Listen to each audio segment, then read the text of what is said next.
Welcome and welcome back everybody, Tabletop Toki here, and in today's video I'll be going over my board game plays with some mini reviews of new games that I played in July 2025. I was able to get 51 plays of 42 different games, 19 of which were new to me, so a lot of new games this month that I'm excited to share with y'all. One of the games I got to try was Flip Voyage from designer Oropamine. I did a full solo party video up on the channel about that one, so if you'd like to see more, please do check that out right after this. I also had a first play of Message from the Stars, which is a really interesting deduction cooperative game that can also be played in teams, where one person plays as the alien and the rest of the people play as scientists. It is a word puzzle where you're giving clues, marking off, and trying to find out which specific letters are part of the cipher, as well as decoding a secret message. I was definitely worried that I have an overabundance of these kinds of cooperative deduction games, but A Message from the Stars was a really fun, fresh take on this with determining specific letters. If you're a fan of word puzzles like Wordle or things like that, this would definitely be one to check out, and even playing it just as two players, purely cooperative, was a really fun time. So this one gets a high recommendation from me. The Anarchy is the next game in kind of like the series of Hadrian's Wall of these really chunky roll and write, flip and fill games. This one was definitely quite a little bit more complex. There were some mini games that I did like more than Hadrian's Wall. I think, for example, Llamas and pairing people up for St. Valentine's was really fun.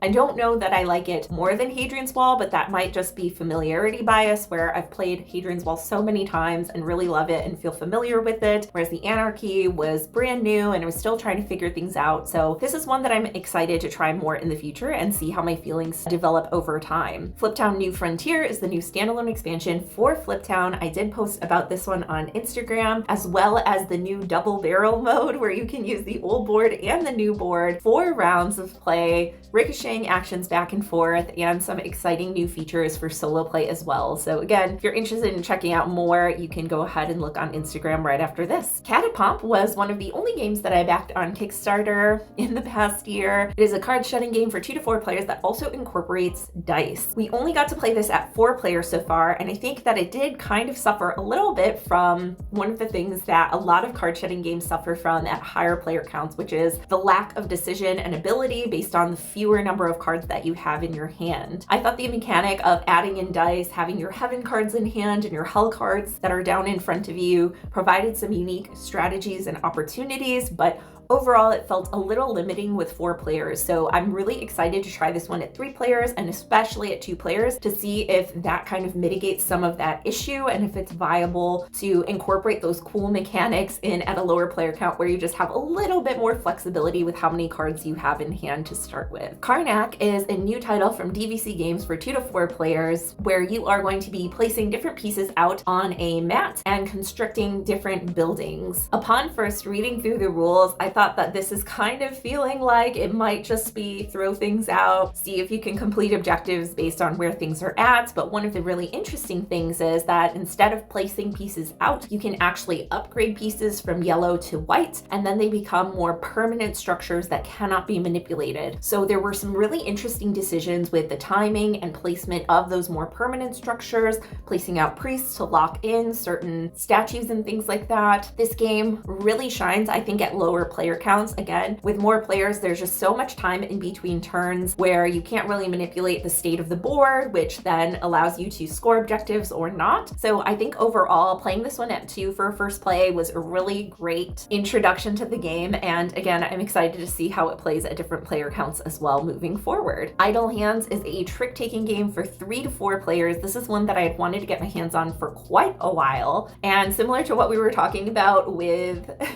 card shedding games, with trick taking, sometimes with the number of players, it can be a little bit limiting and you can get locked in. I personally really enjoyed this one, although I never felt like I got into a place where I was really stuck. One of the things about Idle Hands that makes it interesting and different from other trick taking games is that you have mission cards laid out in front of you that will be won by whoever wins the trick and go into their hand. So the number of tricks per round is variable based on which players win what, and you are trying to avoid getting negative points. So winning tricks is a little bit good, but it can also be very bad depending on which cards are actually in the trick and which missions are led. Really inventive. I'll have to give it a couple more plays. I want to try it at 3 for sure to see how that all balances out over time, but I had a really enjoyable first play. Lands of Amazement is a new title up and coming from Button Shy in their solo series. This one has some cool tile laying and is all about building up your portfolio to be a theme park designer. I have a solo party video on this one as well, so you can check that out after this video. Come Sail Away is a newer title from Sashi and Sashi. I hadn't gotten to get my hands on this one because, as y'all probably know, these games are sometimes difficult to get, but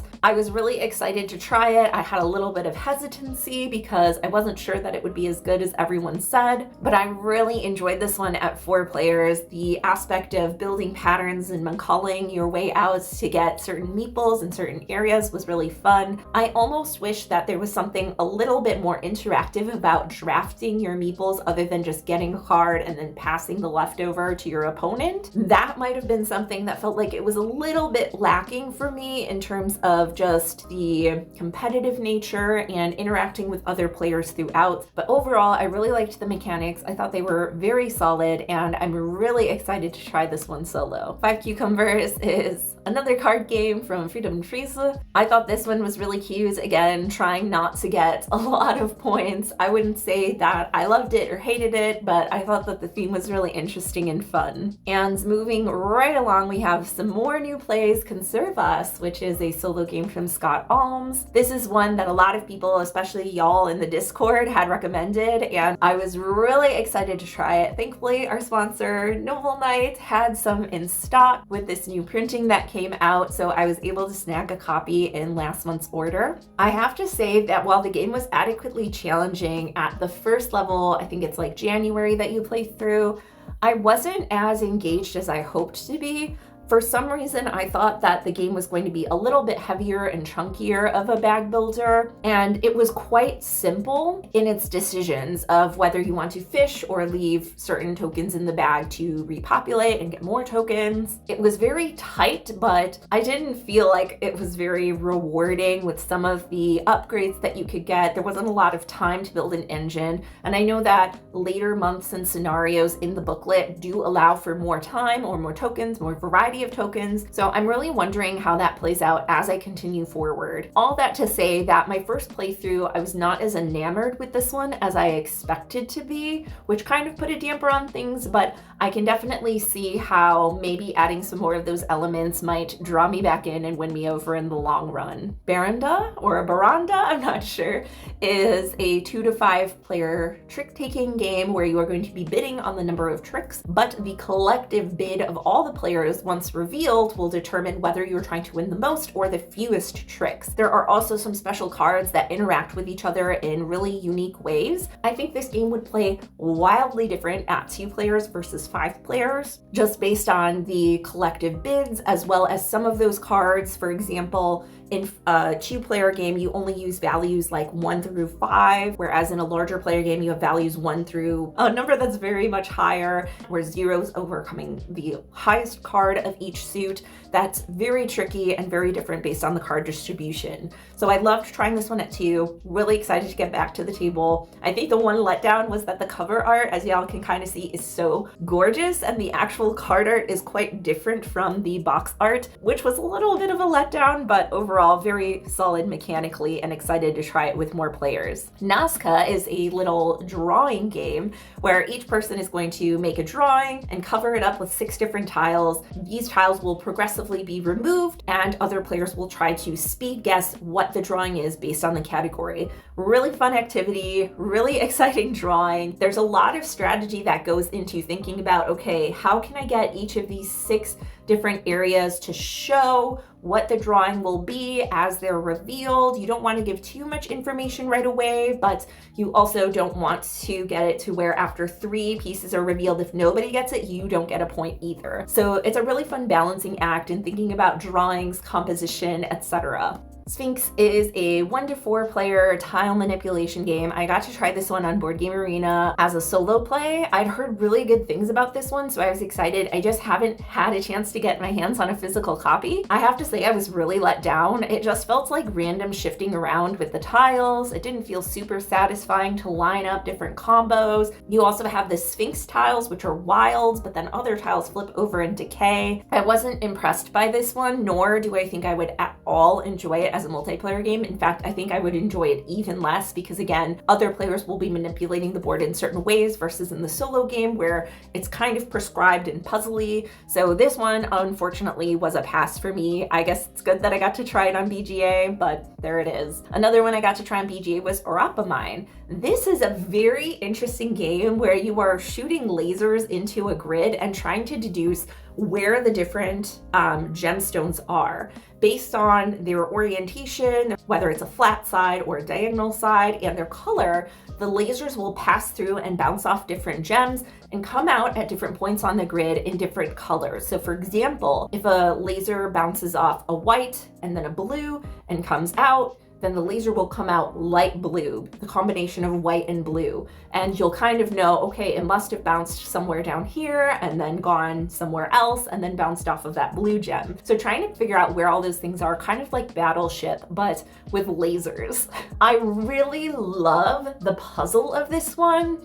Unfortunately, in a physical copy, you do need one person to just set and then delegate out the results of the different lasers and clues and things that people are putting out, which I feel would not be interesting and engaging from a gameplay standpoint. Again, excellent design, very cool. I think, unfortunately, having a physical copy isn't necessarily something I'm interested in because I would feel bad not getting to participate in the deduction elements of it and being the person who has to set everything up. And I wouldn't necessarily want somebody else to feel like they had to sit there and just be the answer key while we're playing this game at game night. But overall, really interesting and very unique puzzle, and I'm glad I got to try it. Digit Code is another deduction game where you put in different digits, looking at rows, columns, odds and evens, how many different segments of different numbers are in there. It's really just a big logic puzzle. I would say that as like a game, it kind of had the same issue as Turing Machine, where it's just like who can figure it out fastest based on the clues that are presented. And there's not a lot of real game that's present there, but it was a really interesting puzzle to try out. Gamma Logic is also a set of different logic puzzles that you can play on BGA. This one doesn't even have a BGG listing, so I just had to put it in based on the title, but there are several different levels and competitions you can do on BGA for speed and accuracy, which I thought just was really fun and cute, and a lot of them are very accessible even to a younger audience. Flowers is another one that I tried on BGA this month. In this game, you're going to be drawing different tiles and trying to get them in groups based on their color as well as their numbers. So 3s will score if they're in a group of 3, etc., and so on and so forth. While I do enjoy tiling where there are 2 different elements on tiles that you have to keep track of, this one just felt like it would be really unwieldy, especially in a physical sense, because you would have a grid of so many different cards being laid out. And I kind of wish that there was some third aspect or element to the scoring that could really make it a little bit more engaging or give it a unique flavor over similar tiling, card laying games like it. But I did think that the presentation of this one was really nice, but the intersection of that and the mechanics weren't enough to incentivize me to want to look for a physical copy. And last but not least, I got to play Are You a Robot? This is a super quick 2 to 3 player deduction game. Again, this was one of the goodies that I got from Noble Knight in my last order. And really it's just you get some cards of whether you're a robot or a human and trying to figure out who's who, coming to an agreement, shaking on it, or shooting the other person. And there's some very basic rules about what you can and can't do as either the robot or the human. It was a really fun, just little thought experiment. It's kind of like the last round of In Vino Morte, which is a button shy game where you have like wine or poison or both wine, and you have to figure out, are you going to drink yes or no? So this was just a really cute, fun, quick little social deduction game, and I really appreciated how concise and inventive it was with the limited amount of components. So there you have it. Those were the new games I tried last month. Please let me know in the comments down below what games you've been playing. If there are any that you would like to see in a future video, I would love to choose a comment or a few comments and feature some of those games in upcoming streams and videos, etc., just to get the word out about more interesting games games that we've been playing here in the community. So be sure to let us know down below if there are any games you want me or the rest of our community to check out. And before we go, one more huge shout out to our sponsor Noble Diet and all of our amazing channel members. Y'all are the absolute best, and I can't thank you enough for supporting what it is we're doing here as a community, getting these games out to a wider audience. And thank you all so much again for watching the videos, streams, and being part of this really wonderful community that we have here on YouTube. Thanks as always for joining me, and I'll see you next time. Bye.